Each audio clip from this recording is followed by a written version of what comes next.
When you reach a stage in life where your energy isn't what it used to be, where your steps are a little slower, and your body calls for gentleness, it's easy to believe that you must now surrender your space to clutter, dust, or disorganization. Not because you don't care, but because the world rarely speaks to you in ways that remind you of your quiet strength. But the truth is, just because you've grown older, or carry pain in your joints, or face limitations you never invited, does not mean your environment should fall into chaos. It doesn't mean you have to live among things that drain you or in rooms that no longer feel like a place of comfort.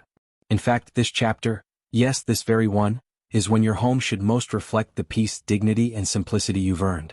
You don't need a body that moves like it once did to live in a space that feels light and manageable. What you need is a shift in mindset, a sprinkle of creativity, and the firm belief that you still deserve beauty, ease, and pride in your surroundings. Cleaning, in this stage of life, is no longer about perfection or rigid routines.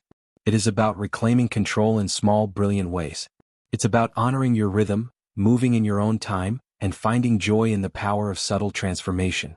A clean, calming home isn't made through heavy scrubbing and sore knees. It's made through wisdom, intention, and little moments of smart effort that ripple into comfort. And there are genius hacks, yes, truly genius, that require more mind than muscle. Like keeping a reacher grabber stick nearby not just to pick up dropped things, but to effortlessly pull laundry from the washer or grab a lightweight cleaning cloth from across the room. Or using a lint roller not only for clothes but for dusting lampshades, shelves, and even upholstery where vacuuming feels too demanding.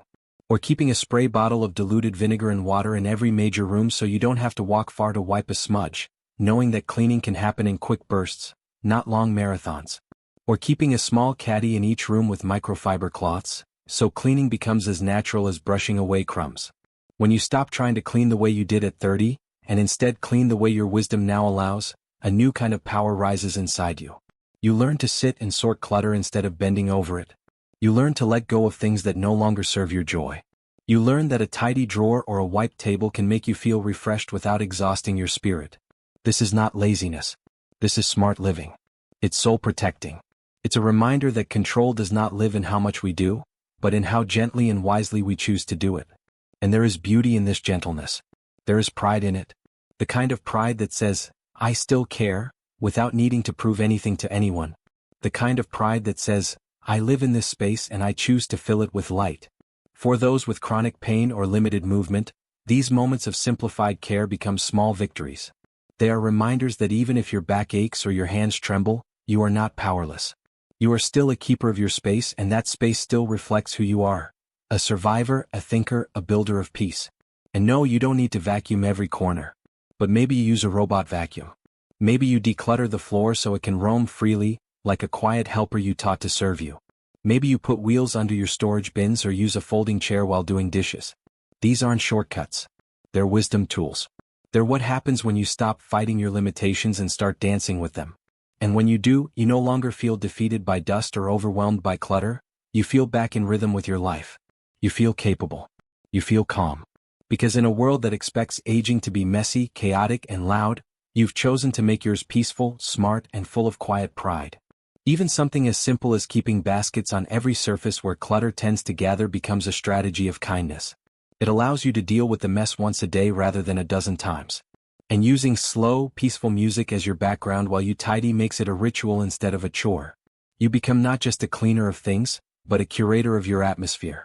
You begin to realize that every little act of care, no matter how small, is a powerful declaration. I am still here and my space still matters. And in these simple, graceful acts, you reclaim not just your home, but a piece of yourself. Because cleaning in old age isn't about impressing guests or chasing spotless perfection. It's about making your daily world soft enough to rest in, light enough to move through, and beautiful enough to make you smile. And when you walk into your space and see that everything is in its place, not because of force but because of small genius choices, you begin to believe again that this chapter of your life is not about loss. It's about mastery. About living in peace with who you are now. About cleaning not to chase an image, but to hold on to a feeling of grace. You've lived long enough to know that life isn't about doing things the hard way, it's about learning to do things the wise way.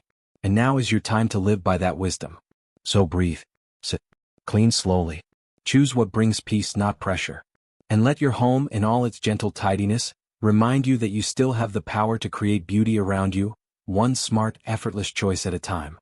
And as you continue embracing this gentle mastery of your space, you'll notice something beautiful begin to unfold, not just around you but within you. Your home starts to mirror your mind, and your mind in turn feels less cluttered. You stop apologizing for needing rest between tasks. You stop shaming yourself for not doing things the way you once did. Instead, you find strength in your pacing. You find clarity in the pauses. You find purpose in the small, meaningful victories, like wiping down a table, organizing one drawer, or opening your closet to find only what you love and use. These are not just chores. These are acts of grace. They are acts of remembering that your presence still shapes the world you live in, one choice at a time. There is no race. No one is timing you. No one is measuring your value by how much you scrub today. What truly matters is that you still rise each morning with the willingness to participate in your own peace. That you walk through your rooms not as a stranger, but as their rightful keeper. And in this season of life, ease is not a shortcut. It's a form of wisdom earned over time. You begin to shift from "I have to clean" to "I deserve to live in beauty." You begin to understand that simplicity is not the absence of effort, but the presence of thoughtful design. Every corner that stays clean because you found a smarter way, every floor that shines because you asked for help instead of pushing through pain, every shelf that stays uncluttered because you chose to let go of what no longer serves you, all of it is proof that you're still building, still creating, still curating a life that reflects who you are. And who you are is not defined by what you can't do. It's defined by what you continue to do with love, even in limitation. A folded towel becomes a symbol of order. A swept corner becomes a symbol of self-respect. A drawer of only useful items becomes a symbol of clarity. These little things may seem small, but they create a world that supports your spirit. You no longer need to clean for others. You clean to support the life you're living right now, at the pace your body allows, in the style your wisdom prefers. And when you look around and see that your space is peaceful, not perfect, not showroom ready, but honest and lived in, you feel safe in your own skin. You feel seen. You feel empowered. Because even when others may overlook the quiet work you do, you know the truth. You're still showing up for your life. You're still tending to what's yours. You're still proving every day that this chapter is not about fading away. It's about rising gently, bravely, and smartly into a version of life that reflects your courage. Let your space reflect your strength. Let every clever hack you use, whether it's sitting while folding laundry, using a handled duster for high shelves, or laying out tomorrow's clothes the night before, remind you that you're not giving up. You're adapting. You're overcoming. You're rewriting the rules to serve the beautiful reality of who you are now. You don't need to do more. You need to do smarter. And you already have the wisdom to do that. You've earned the right to do things your way. With softness. With rhythm. With joy. And in doing so, you teach others, especially the younger ones watching you, that aging is not about losing control. It's about refining it. It's about making better choices, not bigger ones. So let your home become your masterpiece of thoughtful care. Let your quiet routines become your ritual of self-respect. And let every moment you spend creating order, even in the smallest ways, become a celebration of all the years that brought you here. Because you are still worthy of a space that shines, and your life is still worthy of being surrounded by calm. You are not defined by what's difficult, but by how brilliantly you work around it. Keep going. You're doing just fine. And as you lean into this way of living, gentle, deliberate, and filled with grace, you begin to realize something powerful. Your space is not a burden. Your space is a canvas. It's not about scrubbing every speck of dust or arranging every item with military precision. It's about what your surroundings make you feel when you open your eyes each morning. It's about knowing where your favorite sweater is without digging through piles. It's about sitting in your favorite chair and feeling like you're exactly where you belong.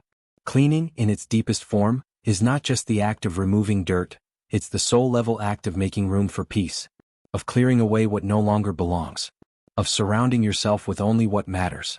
And when you approach it from that perspective, the pressure falls away. The shame fades. The comparison disappears. You stop trying to keep up with how others do it and begin honoring how you do it. You create routines not based on what others expect, but based on what brings you clarity, what gives you control, what offers you rest. A 5-minute tidy can be as powerful as an hour-long chore if it's done with love, with intention, with a sense that you are doing this not to prove something, but to care for something that still matters deeply, your space, your peace, your presence. And maybe one day you realize that the cleaning cloth in your hand is not just fabric. It's your tool of empowerment. That clearing your kitchen counter at your pace becomes your small act of rebellion against the idea that growing older means losing relevance. That wiping your mirror isn't just for a reflection. It's a reminder that you're still here, still trying, still showing up for yourself. You start to see cleaning not as something exhausting or overwhelming, but as something sacred. A way to be kind to yourself without saying a word. A way to express dignity in the silence of the evening. A way to honor your life without needing approval from anyone else. And as you wipe and fold and organize with wisdom instead of force, something shifts inside you. You begin to feel lighter, not because the dust is gone but because the shame is. You start seeing your home not as something slipping away, but as something still fully within your influence.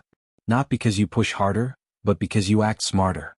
Because you choose tools and routines that respect your limits, that honor your body, that match your pace. And with every small victory, one drawer decluttered, one floor tidied, one shelf made neat again, you begin to reclaim a part of yourself the world thought you had given up. But you haven't. You've simply evolved. You've learned to take the long road with more stops. You've learned to clean in chapters, not marathons. You've learned to put things away one moment at a time, letting each step be enough. And in doing so, you become a quiet teacher of resilience, a symbol of patience, a reminder that aging is not the end of productivity, it's the beginning of grace-guided intention. You are not falling behind. You are moving differently. And that difference is not weakness, it's wisdom. It's wisdom that says you'll keep a broom nearby, not to sweep the whole house in one go, but to do one room today and another tomorrow. It's wisdom that says you'll use a wheeled basket instead of carrying things. It's wisdom that understands shortcuts aren't cheating, they're adapting.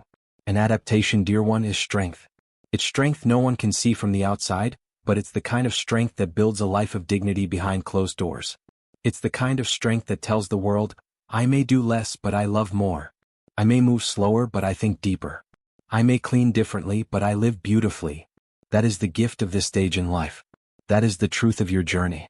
So when you wake up tomorrow and see a little mess waiting for you, don't feel discouraged. Smile. Because you have the tools. You have the heart. You have the will. And you have the right to make your surroundings match the beauty inside you, even if it's one gentle task at a time. You don't need permission. You don't need speed. You don't need the approval of anyone younger, stronger, or more mobile. What you need, you already have. A mind full of experience, a soul full of resilience, and hands that still know how to care. And that, in itself, is enough. You are enough. Your way is enough. And your home can still be a place that reflects your quiet strength, your earned wisdom, and your decision to keep going day by day, step by step, with ease, with softness, and with purpose.